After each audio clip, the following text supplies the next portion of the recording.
Kejap, aku tak keluar ni. Yang ni.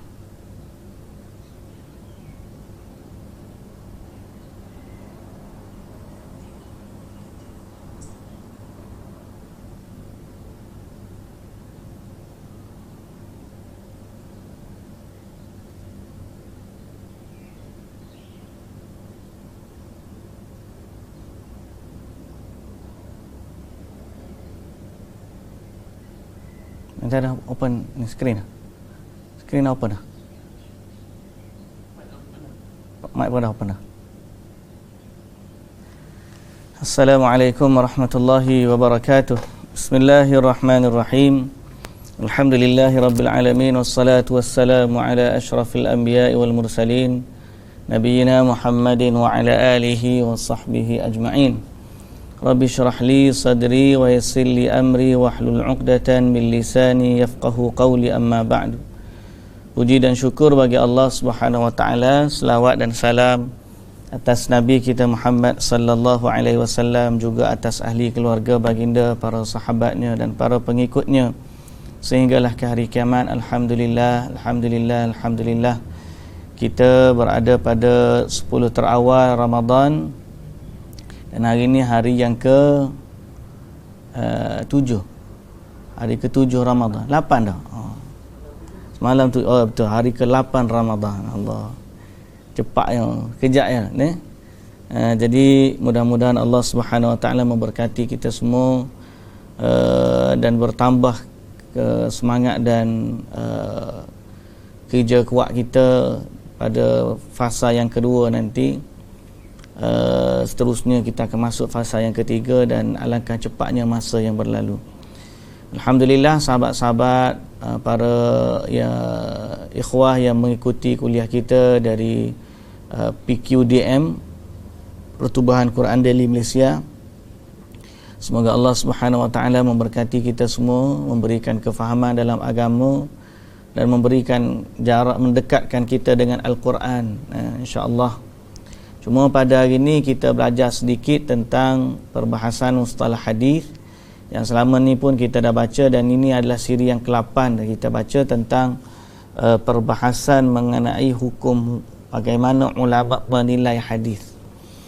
Baik, tanpa melengahkan masa, pasal masa kita pun mungkin tak banyak bulan Ramadan ni, iaitulah kita masuk kepada perbahasan yang kedua, mardud dengan sebab gugur perawi dari sanad. So kita dah baca sebelum ni hukum mardud. Maksud mardud ditolak. Sebab ditolak kerana ada dua. Pertama, gugurnya rawi, dan yang kedua adalah kecaman pada rawi tersebut. Okey. Jadi hari ni kita nak baca pada perbahasan sebab yang pertama.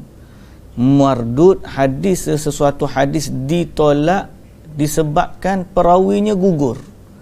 Bila maksud perawinya gugur, iaitu dia tidak dinyatakan sama sekali, dia hilang dari radar, tak tahu siapa yang meriwayatkannya. Maknanya A meriwayatkan daripada B, B meriwayatkan daripada C, tapi dalam satu situasi A meriwayatkan secara langsung daripada C, sedang dia tak pernah jumpa C.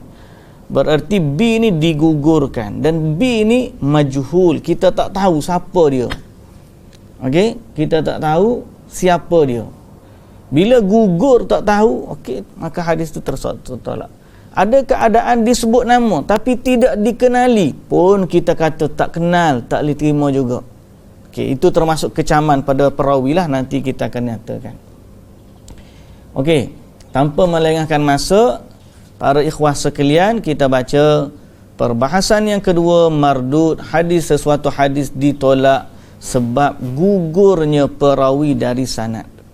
Maksud gugur dari sanad adalah terputus rantaian perawi. Dengan sebab gugur seorang perawi dari sanad secara sengaja ataupun tidak, yang dilakukan oleh sebahagian perawi, sama ada di awal sanad atau pertengahan sanad ataupun di akhir sanad, sama ada secara jelas ataupun tersembunyi. Ringkas cerita, rawi itu gugur, tidak disebut namanya dalam sanad, sama ada sengaja atau tidak sengaja, awal sanad ke, hujung sanad ke, akhir sanad ke, semuanya sama ada dengan jelas dia gugur ataupun secara tersembunyi dia gugur, yang tu semua boleh menyebabkan sesuatu hadis ditolak. Okey. Berdasarkan kepada jelasnya gugur atau tidak gugur rawi dari sanad itu terbahagi kepada dua, sama ada jelas ataupun tidak. Bahagian pertama, gugur yang jelas. Okey. Gugur ini diketahui oleh para imam dan mereka yang terlibat dengan ilmu hadis, orang yang takhasus lah. Okey. Bentuk gugur ini didapati dikesan, dapat dikesan berdasarkan kepada seorang perawi itu tidak bertemu dengan gurunya. Sama ada dia tidak sezaman atau sezaman tapi tidak pernah bertemu, dan tidak mempunyai ijazah ataupun wijadah. Wijadah ni dia jumpa catatan atau sebagainya. Oleh itu, pengkaji sanad hadis perlu mengetahui sejarah perawi-perawi kerana ia mengandungi keterangan tentang tarikh lahir, tarikh wafat, zaman pengajian, pengembaraan dan sebagainya. Sebab itu kalau kita belajar ulama hadis ni, dia punya cerita tentang rawi ni detail. Bukalah kitab Siyar A'lamun Nubala, kitab yang membicarakan tentang para perawi. Dalam tu dia lahir bila, seorang rawi ni dia belajar dengan siapa, anak murid yang ambil ilmu dengan dia siapa, dia pernah rehlah ke mana, contoh-contoh riwayat dia, sehingga akhirnya dia meninggal di mana. Ada belaka dikumpulkan oleh para ulama hadis. Cerita Allahu Akbar berjilid-jilid panjang. Tujuan apa? Supaya mereka boleh menilai seseorang perawi itu layak diterima hadis ataupun tidak. Sebab itu kerja nak selidik hadis, sesuatu hadis ni bukan kerja mudah lah. Para ulama yang betul-betul berkeahlian, mereka yang boleh melihat macam mana status hadis tersebut. Kita ni sekadar menerima daripada mereka. Oh, Syekh ni kata sahih, alhamdulillah. Syekh ni kata dhaif, okey kita terima. Pasal apa? Mereka yang berkelayakan menilai telah pun menilai. Okey. Ulama hadis telah memperkenalkan 4 nama bagi hadis yang mengalami gugur jelas berdasarkan tempat, bilangan perawi yang gugur. Okey. Jadi kalau kita tulis balik sanad, kita akan kata ni An-Nabi sallallahu alaihi wasallam. Okey. Bawah pada Nabi sahabat, sahabi.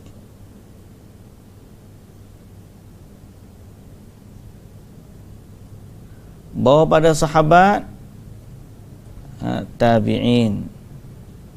Tabi'in. Nampak saya? Bawah pada tabi'i, tabi'ut tabi'i.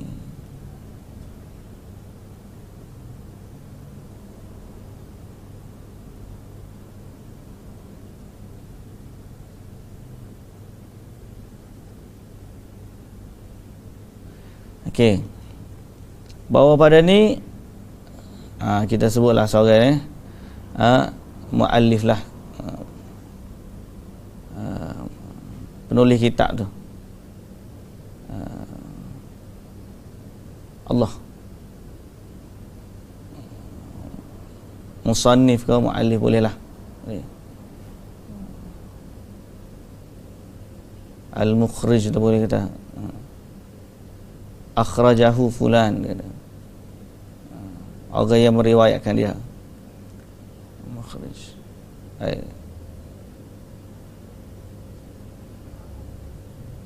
Musannif. Tahu nulis ni. Okey. Baik, jadi ni kita panggil awal sanad dia.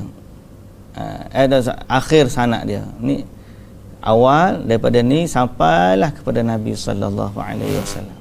Jadi kalau gugur ni peringkat sahabat, nama dia lain.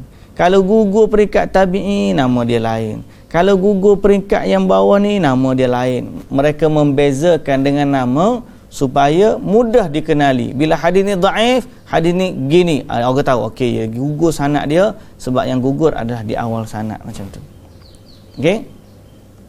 Jadi berdasarkan tempat gugur ni ataupun bilangan perawi yang gugur, ada pembahagian masing-masing.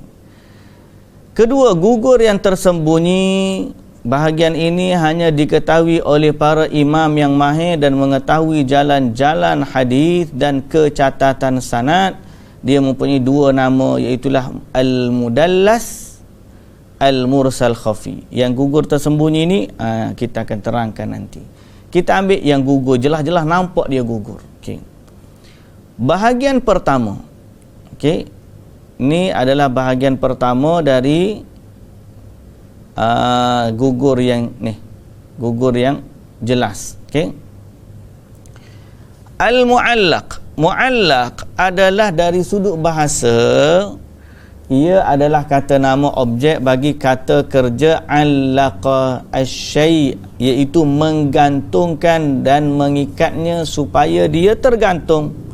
Jadi sanad ini dinamakan dengan mu'allaq kerana dia bersambung dengan bahagian atas sanad sahaja dan terputus dari bahagian paling bawah, seperti sesuatu yang tergantung pada bumbung. Lampu nampak lampu, macam lampu. Dari sudut bahasanya. Dari sudut istilah ialah, okey, kita highlight yang ni, hadis yang dibuang seorang perawi atau lebih pada awal sanad berturut-turut. Bentuknya, keseluruhan sanad dibuang ketika kemudian dikatakan Rasulullah sallallahu alaihi wasallam bersabda. Yang kedua, keseluruhan sanad dibuang kecuali sahabat atau kecuali sahabat atau sahabat dan tabi'in. Kecuali sahabat saja atau sahabat dan tabi'in.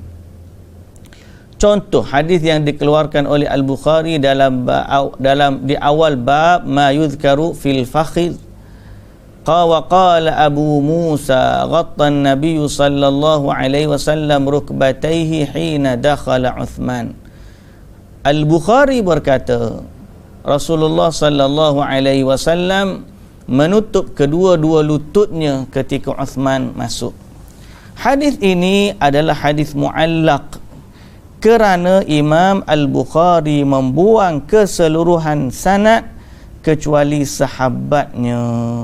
Kecuali sahabat sahaja, iaitu Abu Musa Al-Ash'ari. Jadi Imam Bukhari duduk pada sini. Okey, Imam Bukhari duduk di sini. Dia penulis. Dia tak sebut pun nama siapa yang meriwayatkan daripada sahabat.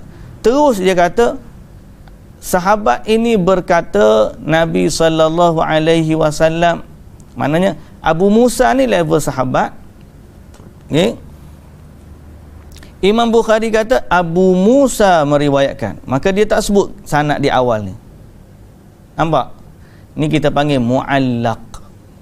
Kadang-kadang dia terus dia sebut Rasulullah sallallahu alaihi wasallam bersabda, pun kita panggil mu'allaq, sebab dia gugurkan awal sanad ni secara keseluruhan, dia tinggal satu ni je ataupun direct kepada Nabi sallallahu alaihi wasallam. Jadi kebanyakan orang kita hari ni baca hadis tak baca sanad macam ni ya.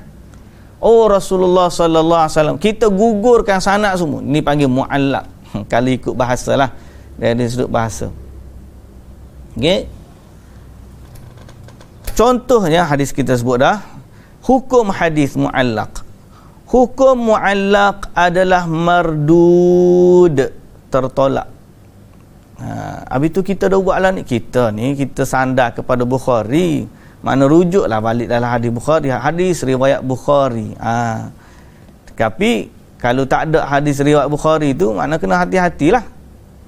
Hadis mu'allaq adalah mardud, tertolak, kerana dia tidak mempunyai salah satu syarat penerimaan hadis, iaitu bersambung sanad. Kita tak tahu dia ambil daripada mana hadis ni. Tiba-tiba dia kata sahabat tu bagi tahu hadis yang diriwayatkan oleh Abu Hurairah radhiyallahu anhu. Kok mana dia ambil hadis tu pun tak tahu. Jadi bila muallaq secara gitu mutlak, maknanya sanad dia tak sambung. Bila sanad tak sambung, maka tak cukup syarat nak jadi hadis yang sahih, tak cukup syarat nak jadi hadis yang hasan, maka dia dhaif.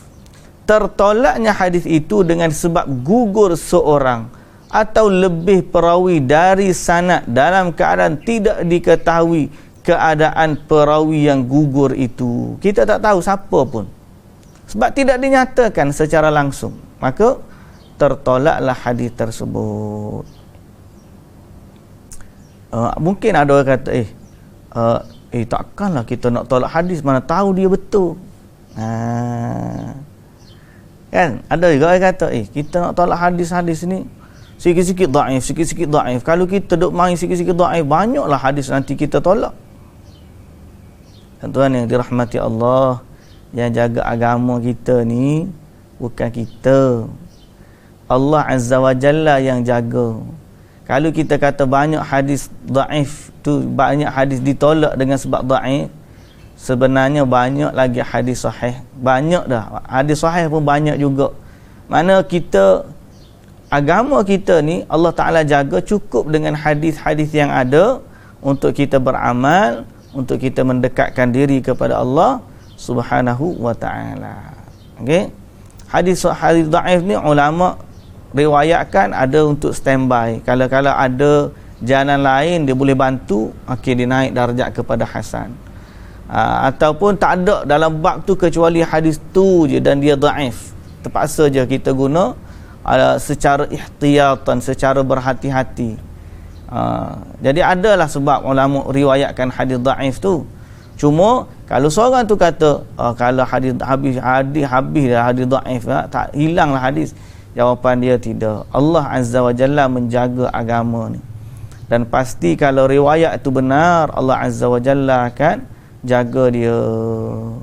Okey, tak timbul soal nanti hilang hadis bila kita asyik dhaifkan hadis. Tak timbul soal tu.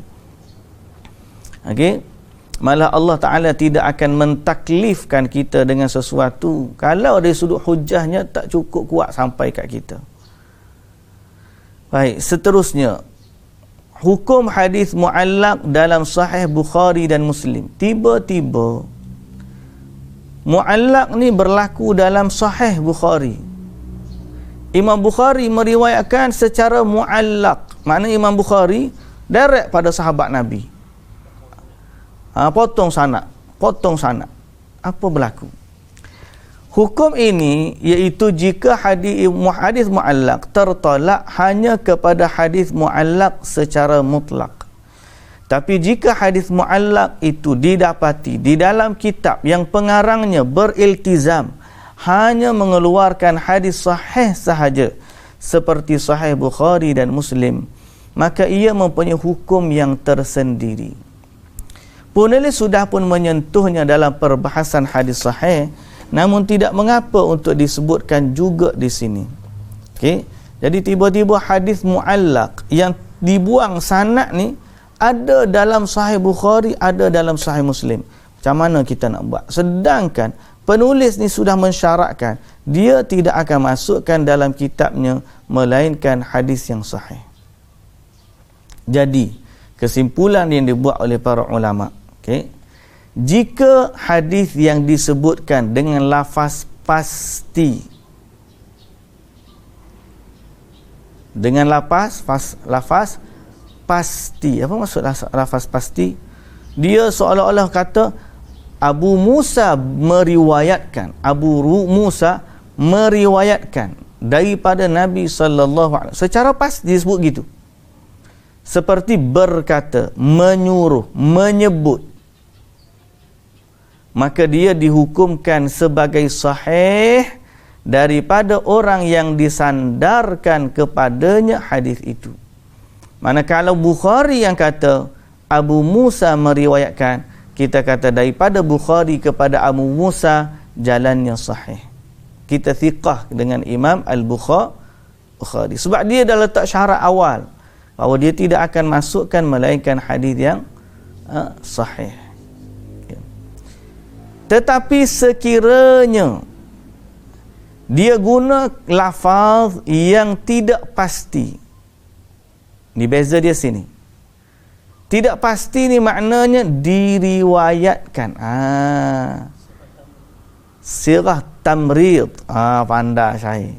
Sirah tamrid ni dipanggil sirah jazam atau jazim.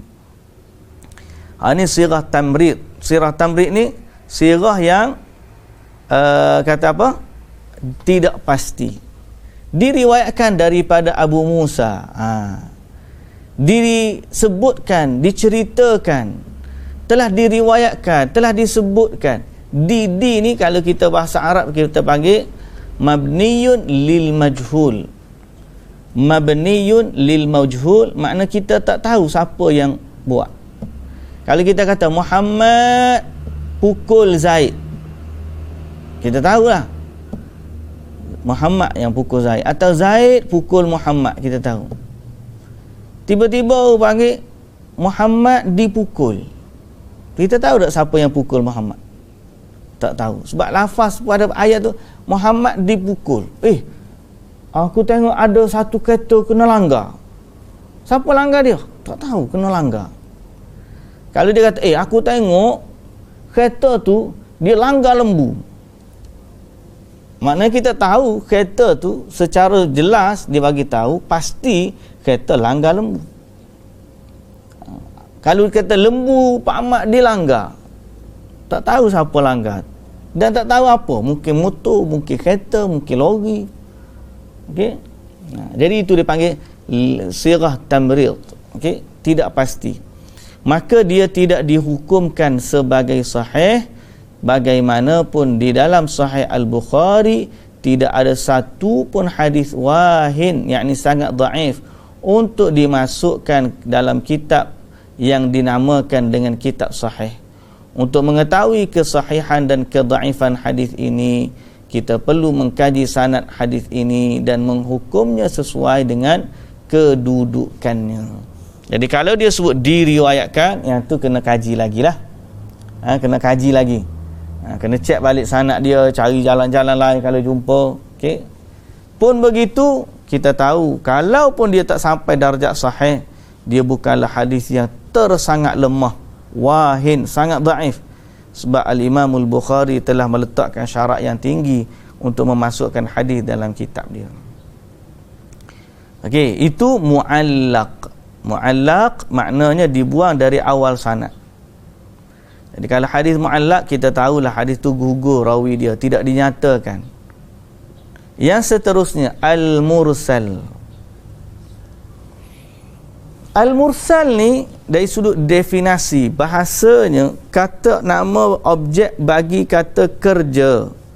Arsala yursilu, itu melepaskan. Seolah-olah orang yang meriwayatkan hadis secara mursal melepaskan sanadnya tanpa mengikatnya dengan perawi yang dikenali. Dari segi istilah adalah hadis yang gugur dari penghujung rawi selepas tabi'in. Selepas tabi'in. Bentuknya, okey, ialah seorang tabi'in kecil atau besar berkata Rasulullah sallallahu alaihi wasallam bersabda. Dia kira macam ni kan tadi sanad dia. Jadi sampai kepada tabi'in. Tabi'in ni dia meriwayatkan secara direct dengan Nabi. Sahabat tu pula hilang. Yang tadi sahabat ada, di awal ni hilang. Yang ni sahabat ni hilang. Okey. Jadi bila sahabat tu hilang, sampai ada tabi'in je lah. Tabi'in ni meriwayatkan daripada Nabi. Macam mana dia riwayat daripada Nabi sedang dia bukan sahabat? Nampak? Maka dia adalah mursal. Kita panggil hadis ni mursal. Contoh hadis yang dikeluarkan oleh Imam Muslim dalam Sahih, dalam Kitabul Buyu', wa haddatsani Muhammad bin Rafi'. قال حدثنا حجين ابن المثنى قال حدثنا الليث عن عقيل عن ابن شهاب عن سعيد بن المسيب أن رسول الله صلى الله عليه وسلم نهى عن بيع المزابنة.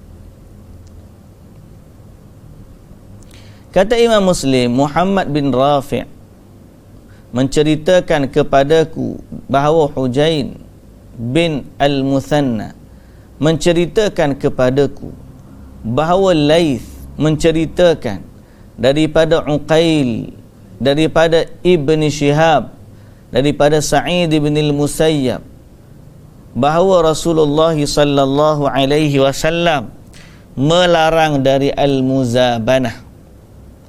Sa'id bin Al-Musayyab adalah tabi'in besar, telah meriwayatkan hadis ini daripada Rasulullah sallallahu alaihi wasallam tanpa menyebut perantaraan di antaranya dengan Nabi. Beliau telah menggugurkan sanad, daripada sanad ini seorang perawi setelah dari tabi'in, paling kurang seorang sahabat yang gugur, atau berkemungkinan gugur bersama sahabat itu perawi lain seperti seorang tabi'in. Boleh jadi ya, macam ni kita tulis tadi,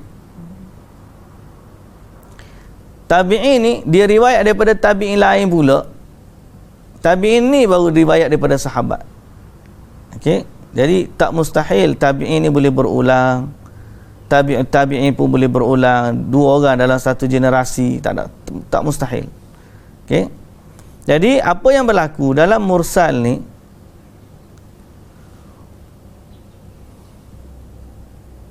dia membuang nama sahabat.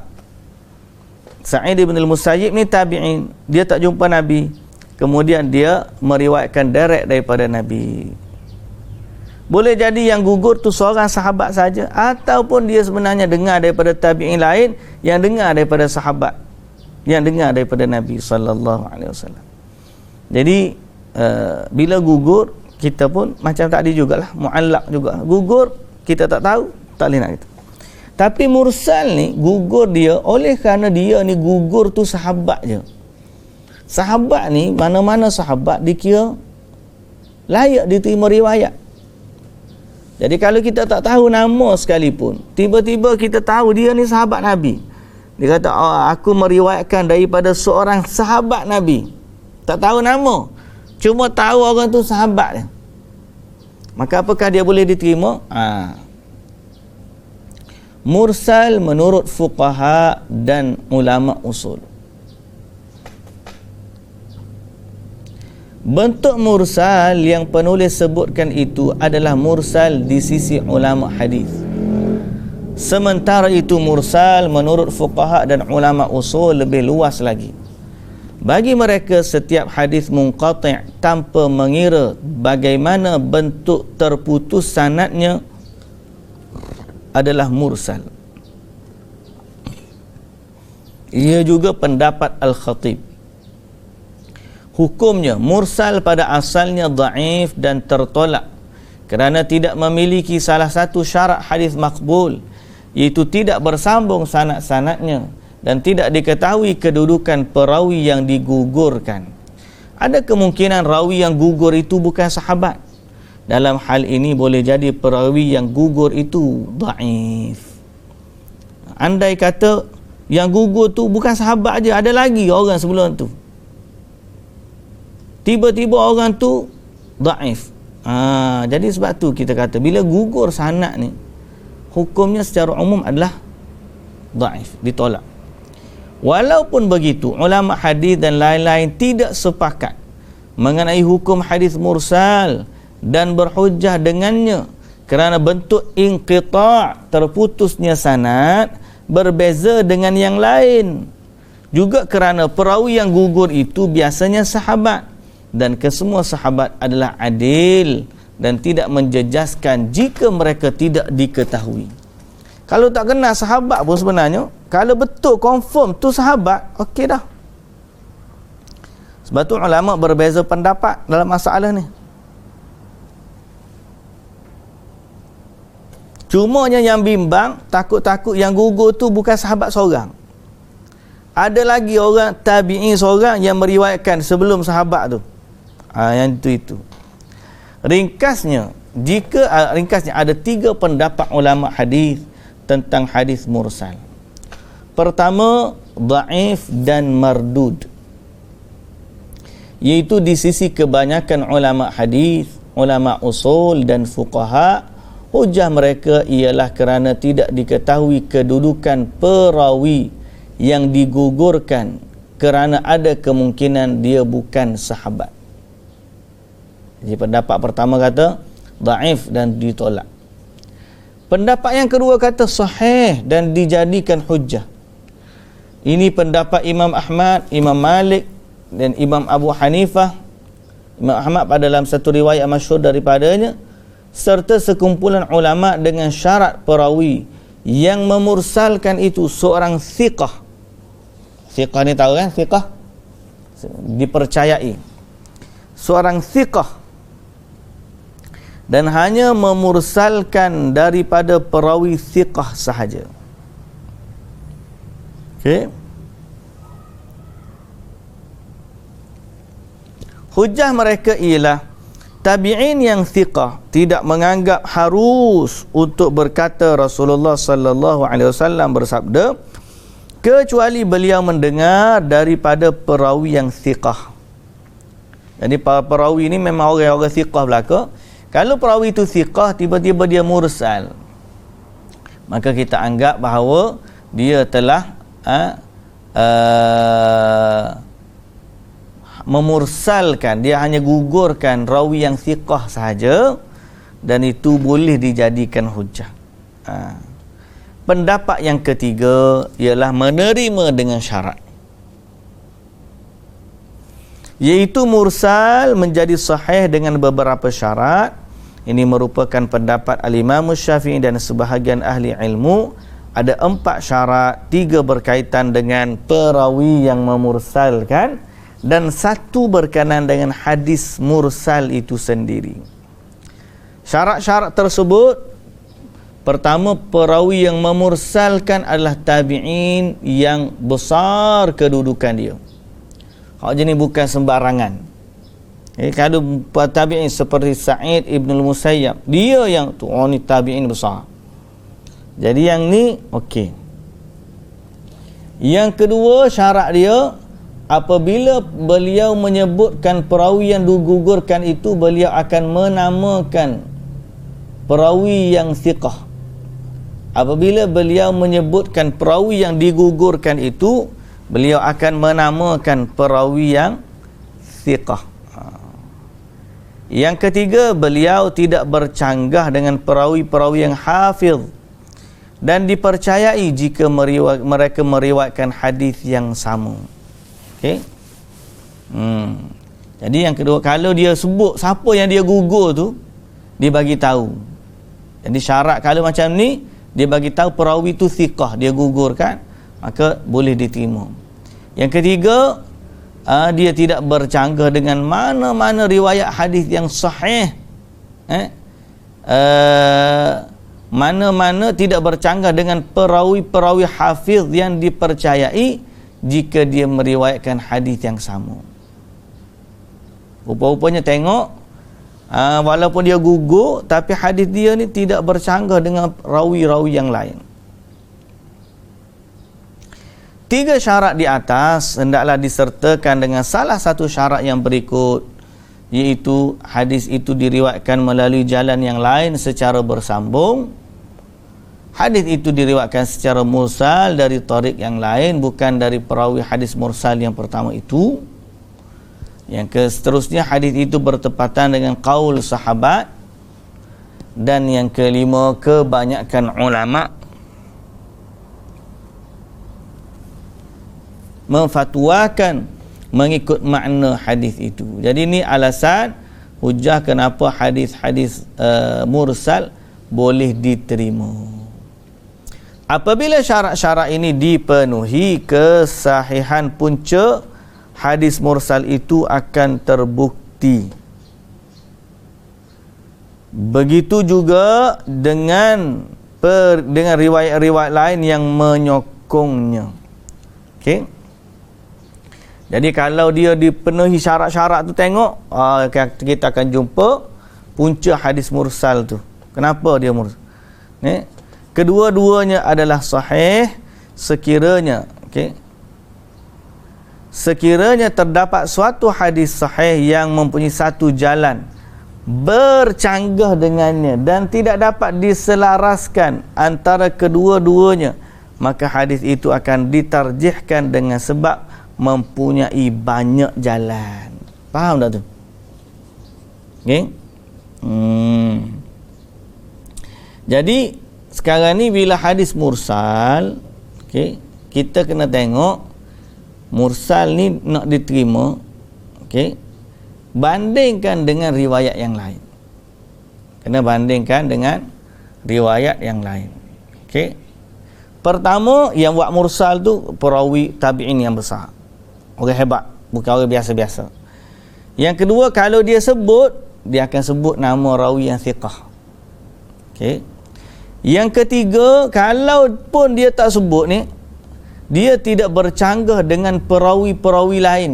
Ada riwayat-riwayat lain yang perawi dia hafiz, dipercayai, mereka pun riwayat hadis yang sama. So hadis dia orang kita terima sebagai sahih, hadis ni bagi kita panggil mursal, tapi boleh diterima sebab ada sokongan dia tu. Okey. Jadi ketiga syarat ni disertakan sebagai salah satu syarat. Tiga syarat di atas tambah lagi dengan salah satu. Salah satunya riwayat dengan secara musnad, riwayat lain tu secara bersambung. Hak ni mursal, hak lain tu bersambung. Yang kedua, riwayat ni mursal melalui tariq yang lain. Hadis itu diriwayatkan secara mursal melalui tariq yang lain, bukan dari perawi hadis mursal yang pertama itu. Okey.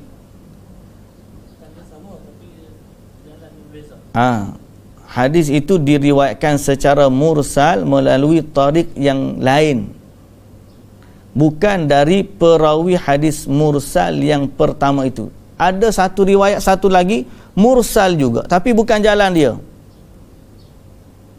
Dua orang meriwayatkan secara mursal hadis yang sama. Okey. Tetapi dia memberi maksud itulah bahawa bawah-bawah ni ada rawi-rawi, memberi isyarat kepada yang atas. Yang ketiga, hadis tu bertepatan dengan qaul sahabat pun boleh terima, walaupun dari sudut sanadnya kita tengok ada gugur, tetapi sama dengan pendapat sahabat-sahabat yang ada. Jadi kita terima hadis ni, boleh diterima. Yang keempat, kebanyakan ulama memfatwa mengikut makna hadis itu. Jadi kita tengok kepada sanad, walaupun gugur, tak ada makna ulama bagi fatwa, jadi kita terima masalah tu. Apabila syarat-syarat ini dipenuhi, kesahihan punca hadis mursal itu akan terbukti. Begitu juga riwayat-riwayat lain yang menyokongnya. Kedua-duanya sahih. Hak datang bawa hak sokong pun sahih, hak isu tadi pun sahih juga. Okey.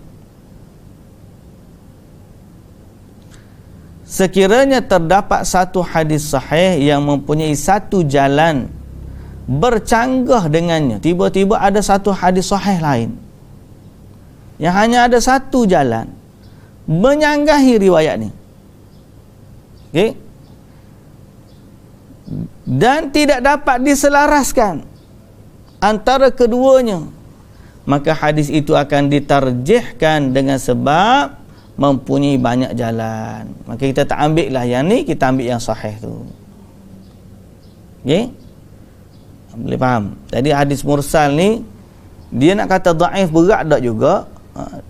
Dia dhaif kerana dia gugur sanadnya daripada awal, tapi tengok keadaan-keadaan dia yang membolehkan dia diterima, seperti mursal dalam Sahih Bukhari dan Muslim. Dan yang kedua, mursal daripada tabi'in yang hebat, yang besar. Okey. Baik, sambungan mursal as-sahabi. Mursal as-sahabi. Mursal ni makna tak sebut nama sahabat kan? So mursal ni kalau kita sebut macam ni, kita tulis An-Nabi, okey, nama sahabat ni tak ada, terus kepada tabi'in.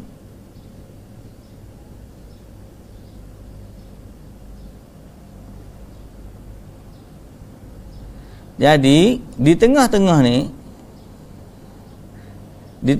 ni ada satu kemusykilan, siapakah sahabat dia?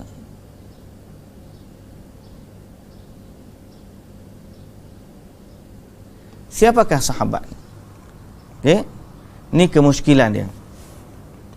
Jadi yang gugur sahabat, tiba-tiba mursal sahabi. Macam mana mursal sahabi? Mursal sahabi ialah hadis yang diriwayatkan oleh sahabat tentang ucapan atau perbuatan Rasulullah sallallahu alaihi wasallam yang dia sendiri tak dengar dan dia tidak tengok. Ada juga sahabat ni meriwayatkan daripada Rasulullah, tapi sebenarnya dia tak terima pun hadis tu. Dia ambil daripada sahabat yang lain. Sahabat ni ambil daripada sahabat lain, sahabat tu yang ambil daripada Nabi. Tapi bila diriwayat, dia tak sebut sahabat dia direct dengan Nabi. Jadi kita panggil mursal as-sahabi. Mursal sahabi. Jadi maknanya ni daripada Nabi,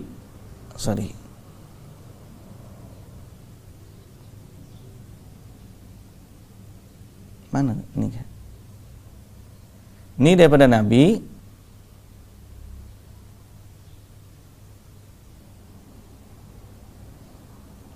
pergi kepada sahabat, sahabi.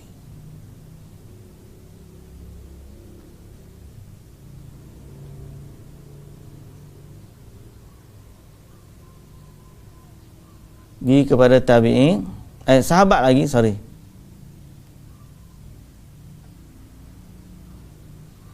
kepada tabi'in. Okay, let's say lah daripada bawah ni kitab penulis ni, daripada tabi'in, daripada sahabat ni barulah daripada Nabi. Sebab sahabat ni, sahabat A ni kita tulis sahabat A dan sahabat B. Mursal sahabi adalah apabila seorang sahabat menggugurkan sahabat yang lain daripada sanad. Macam mana kita tahu? Sebab sahabat ni dia tak pernah, dia tak dengar hadis dia riwayatkan tu. Dia sebenarnya ambil daripada sahabat lain, kemudian barulah dia, kemudian baru diriwayatkan kepada tabi'in. Boleh faham? Boleh faham? Jadi, okey, mengikut pendapat yang masyhur yang diputuskan oleh majoriti ulama ialah sahih dan dijadikan hujah kerana jarang berlaku periwayatan sahabat daripada tabi'in. Apabila sahabat meriwayatkan daripada tabi'in, mereka akan menyatakan dan berkata, Rasulullah sallallahu alaihi wasallam bersabda, hukum asal bagi mereka adalah mendengar dari sahabat yang lain, seperti ditegaskan sebelum ini, menggugurkan sahabat di dalam periwayatan tidak menjejaskan.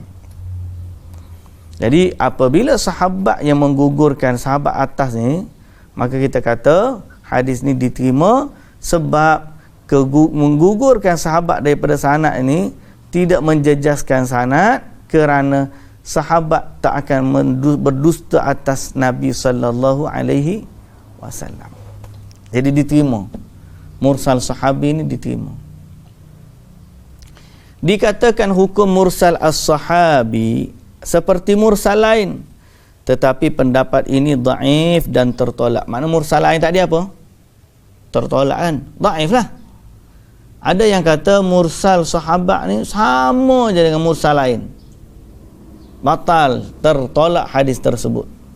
Tapi pendapat yang kata dia tu tolak, pendapat tu adalah lemah. Okey. Jadi maknanya mursal ni, kalau mursal secara umum macam kita kata tadi, kita tengok umumnya mursal dhaif. Kemudian daripada yang mursal tu adanya mursal dalam kitab yang mensyaratkan sahih seperti kitab Imam Bukhari dan juga Imam Muslim. Okey, mursal tapi dalam kitab yang mensyaratkan sahih. Kemudian dalam bab mursal seperti Sahih Bukhari dan Muslim. Jadi mursal itu kita terima sekiranya dia datang dengan lafaz yang pasti. Kemudian mursal sahabat, iaitu mursal sahabat ni ada dua sahabat dia gugurkan satu sahabat. So kita panggil mursal sahabat. Jadi mursal ni masih boleh diterima. Masih boleh diterima. Okey.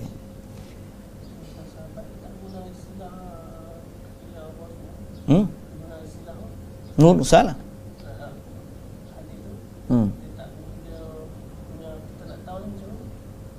Ni kena tengok rawi dia lah. Dan sanad dia tu para ulama ni dia tahulah macam mana dia ambil daripada tu. So kita nak tahu macam mana dia jadi mursal tu kena pengkajian sanad. Kita hanya sekarang ni kita tengok jenama dia. Nama gini hukum dia mursal. Okey, dikatakan hukum mursal sahabi sama je dengan mursal lain, tapi pendapat yang sama tu tertolak. Jadi mursal sahabi ni tak sama. Sebab kita tengok kepada siapa yang gugur. Kalau gugur daripada sanad tu sahabat, okey. Sebab apa? Sahabat tak sama dengan orang lain. Kalau yang gugur tu tabi'in ni tak sama seperti sahabat, boleh jadi ya, boleh jadi tidak. Tapi sahabat insya-Allah tak. Okay. Sahabat ni memang kita kata thiqah. Kitab-kitab yang masyhur Al-Marasil karangan Abu Daud, Al-Marasil karangan Ibnu Abi Hatim dan Jami' At-Tahsil li Ahkam Al-Marasil karangan Al-Ala'i.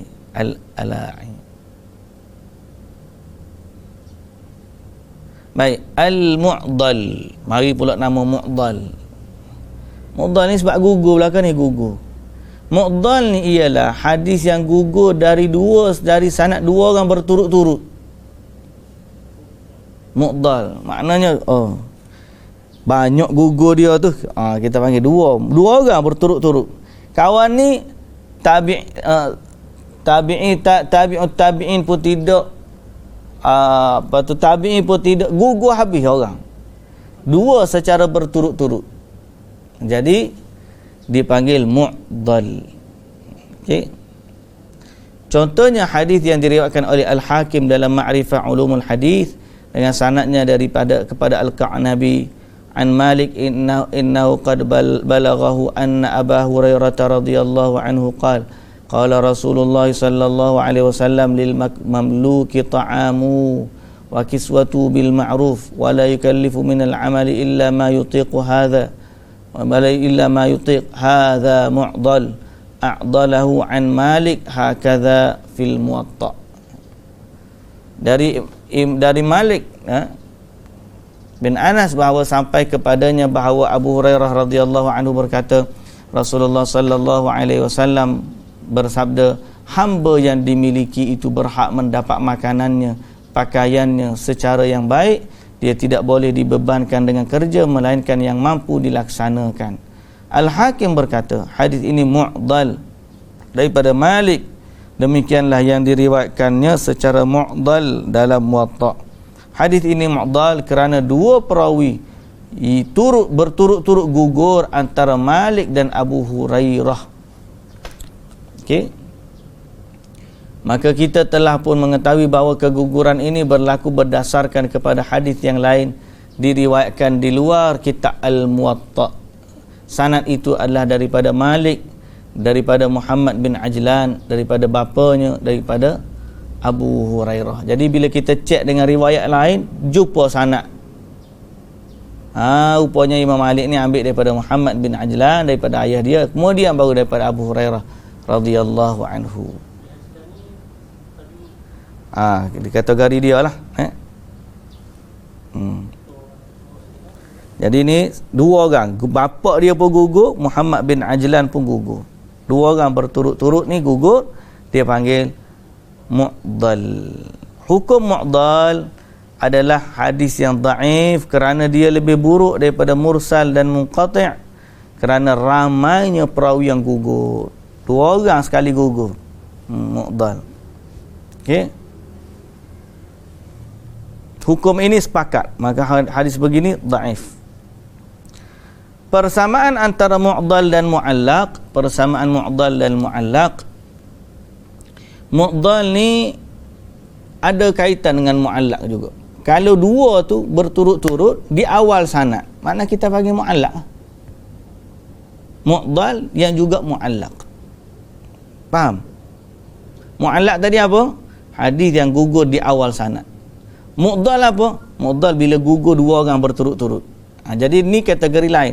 Boleh jadi dia berkongsi, bergugur dua berturut-turut di awal sanad. Jadi mu'allaq. Okay? Baik.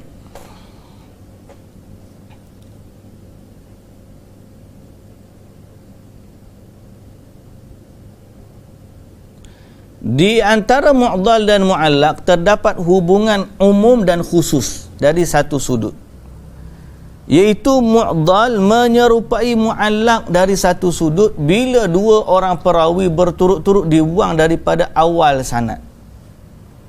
Tabi'in tak sebut, tabi'un tak sebut, tabi'in tak sebut, tabi'in tak sebut, sebut sahabat lalu.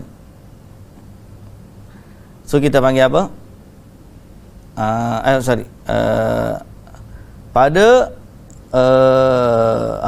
Dia sebut sahabat, tabi'in tak sebut, tabi'in pun tak sebut. Itu kita panggil mu'allaq pun ya, mu'dal pun ya. Jadi sama. Pada apa? Kalau dua orang berturut-turut dibuang di awal sanad. Okey. So, mu'allaq ni yang buang sahabat pun tak ada. Tinggal Nabi je. Boleh jadi sebut Nabi tapi tabi'in bawah tu tak ada. Okay, faham? Itu mu'allaq. Berbeza dari dua bentuk, apabila dua orang perawi berturut-turut dibuang dari pertengahan sanad, maka itu adalah mu'dal, tidak mu'allaq. Tiba-tiba gugur tu tengah sanad.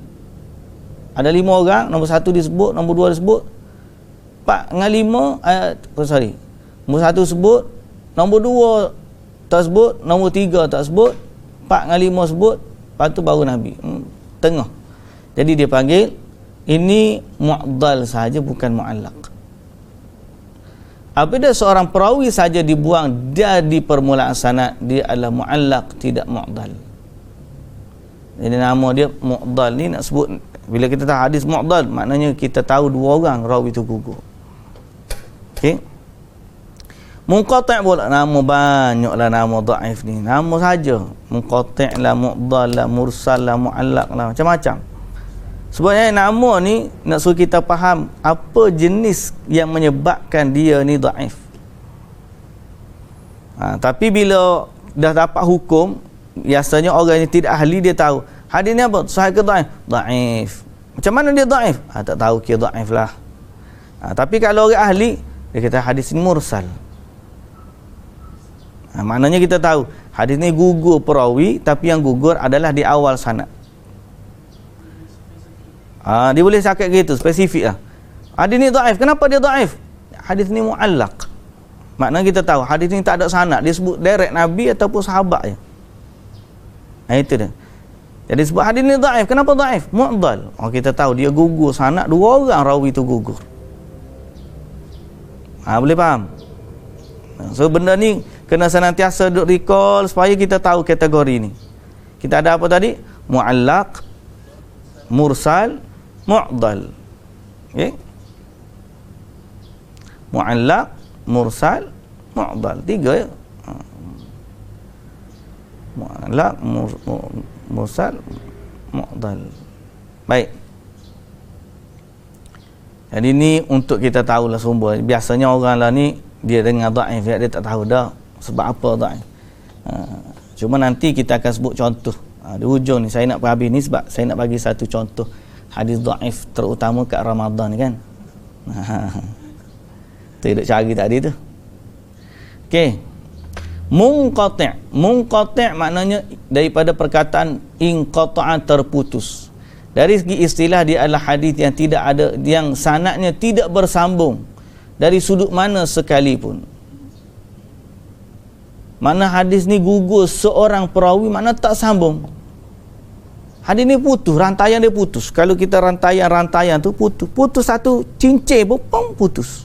Tak ada sanad, dia hilang. Kita panggil hadis munqati'. Hadis ni putus sanad. Tak kira lah sanad atas ke bawah ke tengah ke. Asal putus sanad, dia adalah munqati'. Terputus sanad. Okey. Iaitu setiap sanad yang terputus di mana-mana tempat sanad, sama ada di awal sanad atau akhirnya atau pertengahannya. Dengan itu termasuk dalam ta'rif ini mursal, mu'allaq, mu'dal. Bagaimanapun ulama mustalah hadis mutaakhirin mengkhususkan munqati' dengan hadis yang tidak mempunyai bentuk hadis mursal, mu'allaq dan mu'dal. Begitu juga kebiasaan penggunaan ulama mutaqaddimin. Oleh kerana itu Al-Imam An-Nawawi menyatakan munqati' itu lebih banyak digunakan kepada riwayat perawi yang berada pada tingkatan selepas tabi'i daripada sahabat seperti Malik daripada Ibnu Umar. Jadi kebanyakannya bila sebut mursal hak atas, mu'allaq dari atas, mu'dal double. Inqita' ni mana-mana boleh, tapi kebiasaannya digunakan selepas daripada tabi'in, digunakan sebagai inqita', hadis inqita'. Baik. Munqati' mengikut ulama hadis yang mutaakhir, hadis yang iaitu hadis yang tidak bersambung sanad, yang tidak termasuk di dalam nama mursal, mu'allaq dan mu'dal.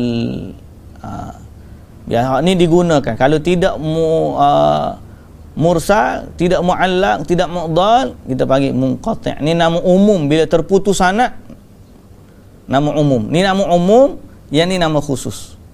Boleh kita faham macam itulah. Seolah-olah munqati' lebih umum bagi setiap sanad yang terputus selain dari 3 bentuk, iaitu gugur di awal sanad, gugur di akhir sanad, atau gugur 2 perawi berturut-turut di mana-mana tempat. Inilah yang dipilih oleh Al-Hafiz Ibnu Hajar dalam An-Nukhbah dan syarahnya An-Nuzhah. Kadang-kadang terputus sanad berlaku di satu bahagian pada sanad, kadang-kadang berlaku lebih daripada satu, seperti 2 atau 3 bahagian. Okey. Sebagai contoh, hadis diriwayatkan oleh Abdul Razzaq, haddatsana Abdul Razzaq qala dzakara Tsawri an Abi Ishaq an Zaid bin Yathi' an Hudzaifah qala Rasulullah sallallahu alaihi wasallam in wallaitumuha Abu Bakar faqawiyyun amin.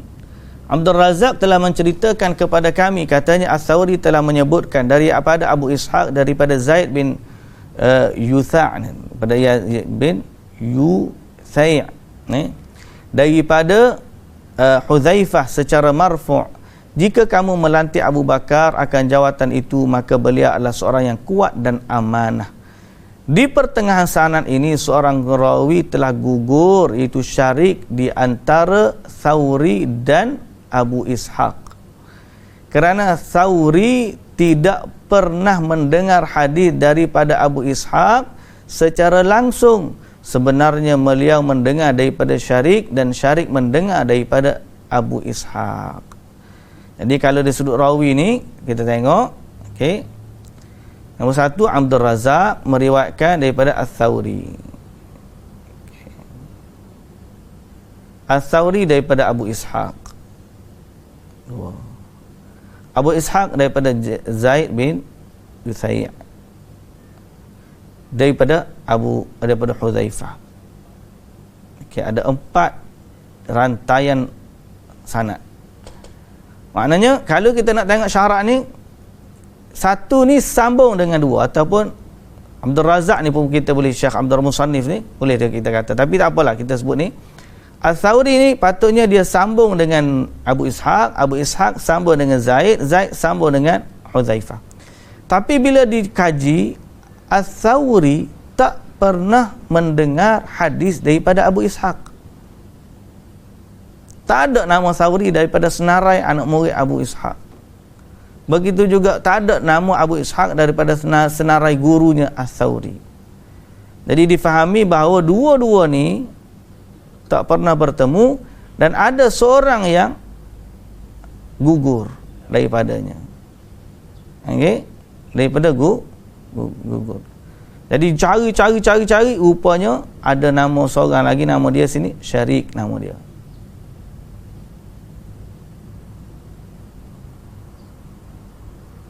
Okey, ni nama orang yang wujud. Jadi sanad ni dengan keadaan dia macam ni tanpa disebutkan Syarik adalah munqati', terputus. Boleh faham? Okey? Saya faham? Okey. Hukumnya okey, terputus sanad ini tidak sesuai untuk dikatakan mursal, mu'allaq atau mu'dal. Justru kita namakan ia adalah munqati'. Hukumnya adalah dhaif dengan sepakat ulama kerana tidak mengetahui kedudukan perawi yang gugur. Okey. Munqati'. Jadi ada 4 ni bab hak tak nampak pula, mudallas. Kita faham di atas tadi bila gugur ni mencacatkan. Gugur mencacatkan. Dan dia jelas. Bila gugur yang jelas nampak. Ada tak gugur yang tidak jelas? Ni yang kita nak sebut. Pembahagian seterusnya. Yang ni panjang. Gugur yang tidak jelas. Gugur yang tidak jelas. Macam mana gugur tak jelas? Nampak macam sambung tapi sebenarnya tak sambung. Macam mana? Okey. Yang tu kita kena bincang pada pertemuan kita akan datang lah. Sebab mudallas ni panjang perbahasan dia. Ada tadlis isnad, kemudian tadlis irsyad al-khafi, irsal al-khafi, tadlis taswiyah, orang terkenal melakukan tadlis syuyukh, hukum tadlis, sebab-sebab tadlis. Ini memang satu sirikah ni bab tadlis. Bagaimana tadlis dikenal pasti. Ni semua ni cerita panjang. Cuma yang saya nak menarik perhatian sebagai salah satu daripada aplikasi lah pembelajaran kita pada hari ni, kita tanda sini dulu Okey, hari ni 20 April.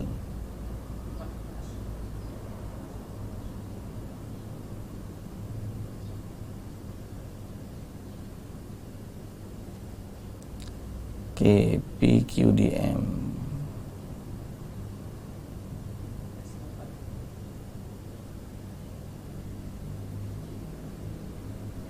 Siri ke-8. Okey. Tak cantik pula duduk situ. Kena duduk bawah. Nota kena cantik. Siri ke-8. Okey. Tadlis ni kemudian. Kita save Baik. Tadi kita sebut tentang ni, saya nak ambil gambar ni sebenarnya tapi tak datang-datang ni. Kenapa ni? Lain kena refresh kat mana? Ataupun saya ambil di sini. Ambil ini awalnya.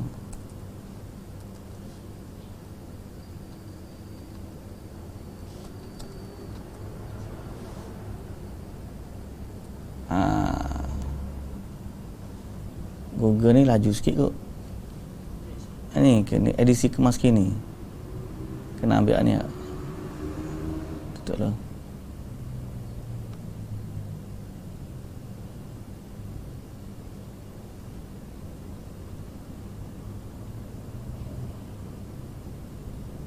Tak keluar ni. Banyak orang. Saya dah ada yang abatika bahasa Arab ni. Kenapa tak dapat ni?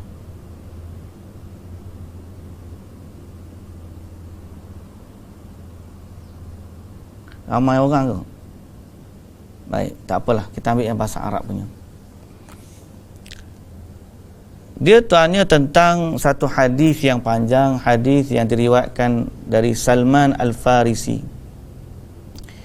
bahawa Rasulullah sallallahu alaihi wasallam bersabda pada akhir hari Sya'ban, dan Nabi sallallahu alaihi wasallam kata, wahai manusia, telah datang kepada kamu bulan yang agung dan diberkati, padanya ada malam lebih baik daripada 1000 bulan. Allah jadikan puasa padanya kefarduan, malamnya qiyam sebagai tatawu'an, sunat. Siapa yang mendekatkan diri dengannya dengan satu benda baik, seperti melakukan satu fardu. Makna satu sunat di dalamnya seperti satu fardu. Buat satu benda sunat, dapat pahala fardu. Okay. Dan kalau buat benda fardu, digandakan seperti orang yang buat 70 benda fardu. Okay. Dan dia adalah bulan awalnya rahmat, pertengahannya keampunan, dan akhirnya adalah pembebasan dari api neraka. Pernah dengar tak hadis ni? Biasa kan kita dengar. Okey, biasa kita dengar hadis ni. Baik. Jadi saya tak buat catat lah, saya baca saja ada dengar. Hadis ni bila diteliti, dia diriwayatkan oleh Ibnu Khuzaimah. Okey. Dengan lafaznya, dengan lafaz hadis tadi. Okey. Wa qala in sahhal khabar, dan dia pun kata sekiranya khabar ini benar, dia letaknya. Cuma sebahagian daripada orang ambil daripada Ibnu Khuzaimah ni, dia tertinggal, gugur in sahhal khabar, sekiranya khabar ini sahih, tinggal sahhal khabar, di mana khabar ini sahih. Kita apalah, itu riwayat Ibnu Khuzaimah. Diriwayatkan juga Al-Muhamili, Al-Baihaqi, Ibnu Hibban, dan As-Suyuti.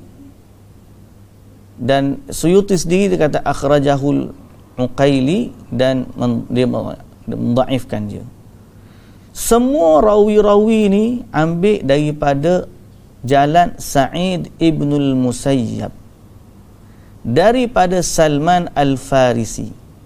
Setelah dikaji seliti sanad hadis ni, okey, tak boleh keluar ini. Saya nak ambil kufur pun tak boleh. Dah dibuang kau. Okey. Alhamdulillah. Dah boleh dah.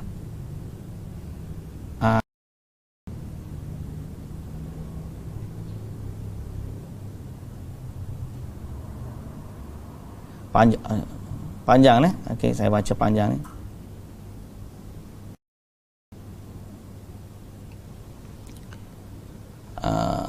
Tapi tak apa, kita akan baca hak ni, hak mufti wilayah dululah, untuk orang-orang kita biasa.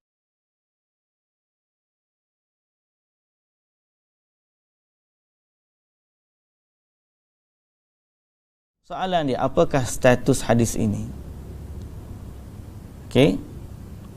Alhamdulillah, segala puji bagi Allah, ahli keluarga baginda. Antara matan hadis berkaitan isu ini ialah, pertama, Abu Hurairah kata Rasulullah sallallahu alaihi wasallam bersabda, awwalu syahri Ramadan rahmah wa awsatu maghfirah wa akhiru itqum minan nar. Dan riwayat Salman bahawa Nabi sallallahu alaihi wasallam sebut, wa huwa syahrun awwaluhu rahmah wa awsatu maghfirah wa akhiru itqum minan nar. Sama juga, awalnya rahmat, pertengahannya keampunan, dan akhirnya adalah pelepasan api neraka. Okey, hukum hadis ini. Antara ulama yang menilai dan menghukum hadis ini ialah Ibnu Khuzaimah, menilai hadis ini sebagai sahih. Okey, dalam kitabnya itu Sahih Ibnu Khuzaimah. Tapi sebagaimana yang dinyatakan oleh Syekh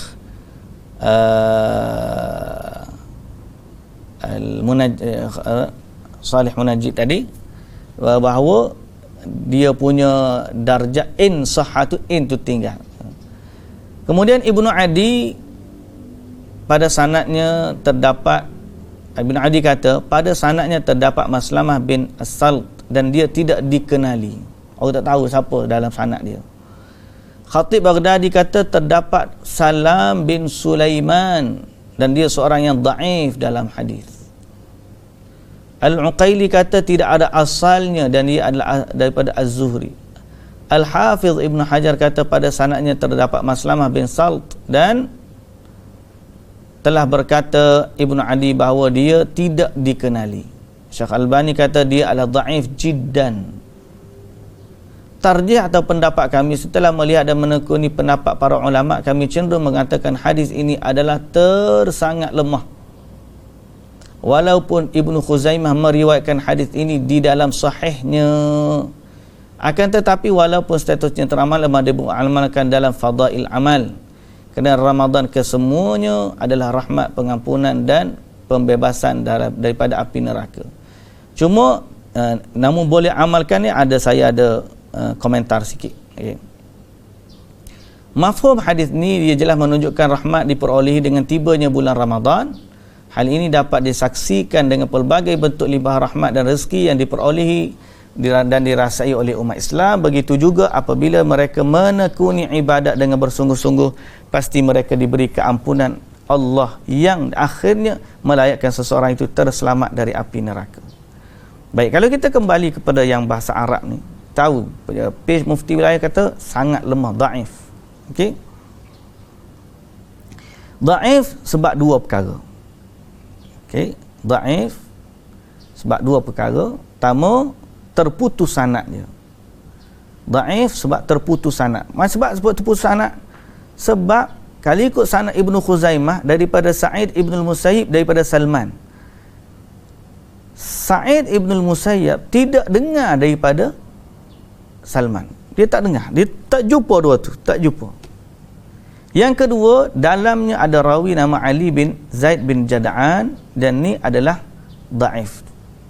Kemudian, okey, hakama Abu Hatim Ar-Razi 'ala al-hadis bi annahu munkar. Bukan setakat dhaif. Dhaif ni tak apa lagi, munkar. Apa maksud munkar? Munkar ni dia bertentangan dengan hadis sahih. Bertentangan dengan hadis sahih. Mana yang bertentangan? Okey, pertama, bertentangan dengan hadis sahih yang menyatakan bahawa dalam Ramadan ni Allah Ta'ala memberikan keampunan pada setiap malam. Ni, walillahi utaqa fi kulli lailatin, wa dhalika fi kulli lailah. Allah Ta'ala membebaskan hambanya daripada neraka, dan itu berlaku pada setiap malam Ramadan. Jadi macam mana dia kata awal rahmat, tengah ni maghfirah, kemudian dia ampun, sedangkan dalam hadis yang sahih dia keampunan ataupun pembebasan berlaku dalam setiap malam. Jadi hadis sahih mengisyaratkan awal sampai akhirnya rahmat, awal sampai akhirnya maghfirah, awal sampai akhirnya adalah pembebasan daripada api neraka. Dan di situ bertentangan dengan pembahagian 1/3-nya rahmat, 2/3-nya keampunan, yang terakhir adalah pembebasan. Sedangkan kalau kita tengok kepada hadis yang sahih, keampunan Allah bermula daripada awal Ramadan sampai akhir Ramadan. Man sama Ramadana imanan wa ihtisaban, siapa berpuasa di bulan Ramadan penuh dengan ihtisab, mengharapkan pahala dari Allah, okey, penuh keimanan dan mengharapkan pahala daripada Allah, ghufira lahu ma taqaddama min dhanbi, diampunkan daripadanya dosa-dosa yang lepas. Jadi hadis ni Abu Hatim Ar-Razi kata munkar, dia bertentangan dengan hadis yang sahih, bertentangan dengan hadis yang sahih. Okey. Wa hakamul muhadditsin alaihi bin nakara idafatan ila istimali ala ibarat fi thubutiha nazar. Sebab pada ibarat yang digunakan membahagikan bulan Ramadan kepada 3 bahagian, itu perlu diberi perhatian. Sebab apa? Sebab tidak ada dalil yang membahagikan. Semua dalil yang sahih menunjukkan sebulan Ramadan itu penuh dengan keampunan, penuh dengan rahmat, dan penuh dengan pembebasan daripada api neraka. Jadi nampak macam cantiklah pembahagian tu, tetapi menyalahi hadis yang asal. Okey. Kemudian dia juga kata, wa fil hadis man taqarraba fihi bi khaslatin minal khair kaman adda fariidah. Siapa buat satu sunat dapat pahala satu wajib, satu fardu. Siapa buat satu fardu dapat pahala 70 kali ganda fardu. Okey, dan ini juga dilihat sebagai meragukan kerana idil hasanatu bi asyri amsalha ila 700 dhi'fin fi Ramadan wa ghairihi. Kerana gandaan pahala ni, kalau hadis yang sahih, daripada 10 kali ganda sehingga 700 kali ganda berlaku dalam Ramadan dan di luar daripada Ramadan. Di luar daripada Ramadan. Melainkan puasa. Puasa tak ada kata gandaan dia 70 kali ganda, gandaan dia 100, tak ada. Dalam hadis yang sahih, Allah Ta'ala kata, illa saum, kecuali puasa, gandaan dia infinity. Tak tahu. Infinity, tak tahu. Berapa gandaan dia? Wallahu Ta'ala alam. Allah Ta'ala kata, fa innahu li wa ana ajzi bih. Puasa tu milikku, aku yang bagi. Banyak mana Allah Ta'ala nak bagi? Wallahu Ta'ala alam. Jadi, kalau nak kata, satu sunat dapat pahala wajib, satu wajib 70 kali pahala wajib yang lain, maka itu tidak ada asalnya dalam riwayat-riwayat yang sahih. Dan kemudian dalam hadis yang sahih menyatakan bahawa gandaan pahala puasa itu tidak ada bilangan tertentu, melainkan dia kembali kepada rahmat dan kebaikan dari Allah Subhanahu wa ta'ala. Jadi berhati-hatilah dalam menukilkan hadis. Semoga Allah Subhanahu wa ta'ala menjadikan kita orang yang cinta kepada hadis yang sahih, dan kita berhati-hati dalam hadis yang dhaif, agar kita tidak menyampaikan sesuatu yang bukan berasal daripada Nabi sallallahu alaihi wasallam. Baik, wallahu taala alam. Muslimin dan muslimat yang dirahmati Allah, kita berhenti setakat tu pada hari ini. Andai kata ada kesempatan, kita bertemu lagi pada pertemuan yang akan datang. Wallahu taala alam. Subhanakallahumma wa bihamdika asyhadu an la ilaha illa anta astaghfiruka wa atubu ilaik. Assalamualaikum warahmatullahi wabarakatuh.